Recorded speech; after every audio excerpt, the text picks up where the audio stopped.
तब्बल 9 दिवसांच्या विश्रांतीनंतर बेस्ट कर्मचाऱ्यांनी संप मागे घेतलेला आहे। पहिली बस सुटल्यानंतर प्रवाशांनी सुटकेचा निश्वास सोडला।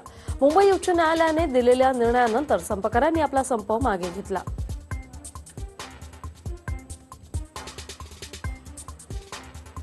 घाटकोपर डेपोतून 4 वाजता पहिली बस सुटली। कन्नमवार नगरला निघालेल्या बसचं स्वागत साखर वाटून आणि फटाके फोडून करण्यात आलं आणि त्यामुळे घरी जाणाऱ्या प्रवाशांना काल दिलासा मिळाला। वडाळ्यात बेस्ट कर्मचाऱ्यांचा मेळावा आयोजित करण्यात आला होता। यावेळी कामगार नेते शशांक राव यांनी बेस्ट कर्मचाऱ्यांना 7,000ची पगारवाढ होणार असं सांगितलंय। बेस्ट संपात सामील असलेल्या कर्मचाऱ्यांवर कोणतीही कारवाई केली जाणार नाही असं देखील शशांक राव यांनी म्हटलंय। मुंबई उच्च न्यायालयाने दिलेल्या निर्णयाचं बेस्ट कर्मचाऱ्यांनी स्वागत केलंय। आपल्याला न्याय मिळत असल्यानं कर्मचाऱ्यांनी विजयोत्सव साजरा केला। तसंच न्यायालयाच्या मध्यस्थीमुळे बेस्टच्या खासगीकरणाला आता थांबा मिळेल असा आशावाद कर्मचाऱ्यांनी व्यक्त केलाय। तर संप कालावधीत नुकसान झालेल्या मुंबईकरांच्या बेस्ट पासची वैधता कालावधी आता वाढवून देण्यात येणार असल्याचा निर्णय बेस्ट प्रशासनानं घेतला। त्यामुळे पासधारकांना देखील दिलासा मिळालाय। बेस्टच्या संपाने मुंबईकरांना मात्र खूप त्रास सहन करावा लागला। अखेर हा संप मुख्यमंत्र्यांच्या मध्यस्थीमुळे मागे घेण्यात आला असं वक्तव्य भाजप प्रवक्ते माधव भंडारी यांनी केलंय। बेस्ट संपाचा तिढा सुटला ही चांगली गोष्ट आहे, पण भाजप सेनेच्या राजकारणाचा फटका मुंबईकरांना आणि बेस्ट कर्मचाऱ्यांना बसतोय। सेनेला बेस्टचं खासगीकरण करायचं आहे आणि त्यासाठीच संप अशा पद्धतीने हाताळला गेला। संप काळात लोकांचे हाल झाले, त्याचं सेनेला काही घेणं देणं नाही असा आरोप मुंबई काँग्रेस अध्यक्ष संजय निरुपम यांनी केलाय। बेस्टचा संप मिटल्यानंतरही मुंबईवर पुन्हा संपाची टांगती तलवार आहेच, कारण गेल्या 5 वर्षापासून वेतन करार झाला नसल्यानं पालिका कर्मचारीही आता फेब्रुवारीत संपावर जाण्याची शक्यता आहे। अहमदनगरला ज्येष्ठ समाजसेवक अण्णा हजारे आणि गिरीश महाजन यांची बैठक झाली। मात्र ही बैठक निष्फळ ठरल्यानं अण्णा अजूनही आंदोलनावर ठाम आहेत। तसंच सरकारने अण्णांच्या 95% मागण्या ज्या आहेत त्या मान्य केल्याचं महाजन यांनी सांगितलंय। तर अण्णा हजारे 30 जानेवारीपासून लोकपाल नियुक्ती लोकायुक्त कायद्यासाठी आंदोलन करणार आहेत। एससीबीसीमध्ये दिलेलं आरक्षण ओबीसींच्या आरक्षणाला धक्का देणारं असल्यानं ओबीसी व्हीजेएनटी संघर्ष समिती 25 फेब्रुवारीला विराट मोर्चा काढणार आहे। त्यासाठी 20 जानेवारीला कोल्हापूरमधून ओबीसी बचावचा नारा देऊन लढ्याला सुरुवात होणार आहे। भाजप शिवसेना युती संदर्भात आतापर्यंत कोणतीही चर्चा झालेली नाहीये। प्रसार माध्यमांमध्ये आलेल्या बातम्यांमध्ये युतीची चर्चा सुरू आहे हे सांगितलं जात असून हे चुकीचं असल्याचं शिवसेनेचे खासदार आनंदराव अडसूळ यांनी नागपुरात सांगितलं। येणाऱ्या निवडणुकीत आले तर तुमच्यासह नाही तर तुमच्याशिवाय निवडणुकांना सामोरे जाऊ असं शिवसेना पक्षाचा नामोल्लेख टाळून भाजपा प्रदेशाध्यक्ष रावसाहेब दानवे यांनी शिवसेनेला इशारा दिला। त्याचवेळी त्यांनी महादेव जानकर यांच्या लोकसभा उमेदवारीबाबत कोणतीही चर्चा अद्याप झाली नसल्याचं सांगत जानकरांच्या उमेदवारीचा बार फुसका ठरवला। अहमदनगरला लोकसभेसाठी बडे नेते रासपच्या संपर्कात असल्याचं महादेव जानकर यांनी सांगितलं। यात सुजय विखे, पारनेर विधानसभेसाठी निलेश लंके यांचं नाव आघाडीवर असल्याचा दावा जणू काही जानकर यांनी केलाय। माजी उपमुख्यमंत्री आणि राष्ट्रवादीच्या बालेकिल्ल्यात निर्धार परिवर्तन यात्रेच्या सभेत खुर्च्या रिकाम्या पाहायला मिळाल्या।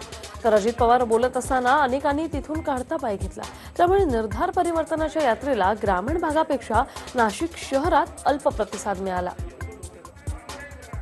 औरंगाबाद लोकसभा शक्ती केंद्र प्रमुखांचा मेळावा घेण्यात आला। राज्यात मंत्री पंकजा मुंडे यांच्याकडे जालना, बीड, परभणी आणि औरंगाबाद या 4 लोकसभा मतदारसंघाची जबाबदारी आहे। या मेळाव्यात त्यांनी अप्रत्यक्षरित्या कार्यकर्त्यांना कामाला लावण्याच्या सूचना दिल्यात।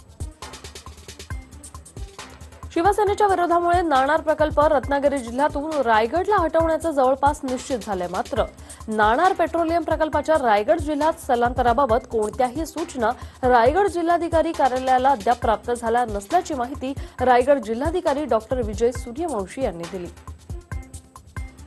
दुष्काळ निवारण संकल्प कार्यक्रमाअंतर्गत परभणी जिल्ह्यातील एरंडेश्वर येथे शिवसेनेकडून कार्यक्रम आयोजित करण्यात आला होता। या कार्यक्रमाला युवा नेते आदित्य ठाकरेंसह शिवसेना नेते आणि मोठ्या संख्येने नागरिक हजर होते। तर महिलांची लाक्षणिक उपस्थिती पाहायला मिळाली। या कार्यक्रमादरम्यान आदित्य ठाकरेंनी महिलांच्या बचत गटांनी निर्मिती केलेल्या पदार्थांची पाहणी केली। तसंच राज्यातील पहिली महिला सूतगिरणीची भूमिपूजनही त्यांनी केलं। हेल्मेट सक्तीविरोधात पतित पावन संघटनेने हेल्मेटच्या मुद्द्यावर थेट मतदान घेऊन जनतेचा कौल जाणून घेतला। या मतदानानंतर पतित पावन संघटनेने पत्रकारांच्या उपस्थितीत मतांची मोजणी केली। यावेळी सर्वाधिक पुणेकरांनी हेल्मेट सक्तीला विरोधच दर्शवलाय। 4007 पुणेकरांनी या मतदानात सहभाग नोंदवला होता। त्यात तब्बल 2838 नागरिकांनी हेल्मेट सक्तीला विरोध केला, तर 1071 नागरिकांनी हेल्मेटच्या बाजूने मतदान केलं। 98 मतं बाद झालीत। शिवस्मारकाचं काम ताबडतोब थांबवण्यात यावं असा लेखी आदेश सार्वजनिक विभागाकडून देण्यात आलेले आहेत। सुप्रीम कोर्टानं स्थगितीचे तोंडी आदेश दिल्यानं सरकारी वकिलांनी सार्वजनिक बांधकाम विभागाला पत्राद्वारे तसं कळवलं होतं। त्यानुसार सार्वजनिक बांधकाम विभागानं ही कारवाई केली।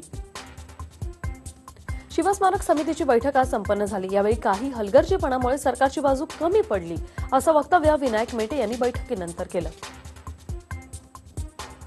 शिवस्मारकाच्या कामाला न्यायालयानं स्थगिती दिल्यानंतर या सरकारनं स्मारकाचं नुसतं भांडवल केलंय अशी टीका काँग्रेस प्रदेशाध्यक्ष अशोक चव्हाण यांनी केली आहे। पुणे शहरातील पर्वती, वडगाव, लष्कर, वारजे आणि होळकर या जलकेंद्रांमध्ये काही दुरुस्तीच्या कामांमुळे शहराचा पाणी पुरवठा आज बंद राहणार आहे। तसंच शुक्रवारी आणि कमी दाबानं पाणी पुरवठा सुरू होणार आहे। मात्र गेल्या 1.5 महिन्यापासून दर 15 दिवसांनी पंपिंग स्टेशनच्या देखभाल आणि दुरुस्तीच्या नावाखाली शहराचा पाणी पुरवठा बंद करण्यात येतोय। पालिकेच्या रुग्णालयात गोरगरिबांना विविध आजारांवरील तब्बल 139 प्रकारच्या रक्त चाचण्या आता मोफत करून मिळणार आहेत। याबाबतच्या प्रस्तावाला बुधवारी स्थायी समितीनं मंजुरी दिली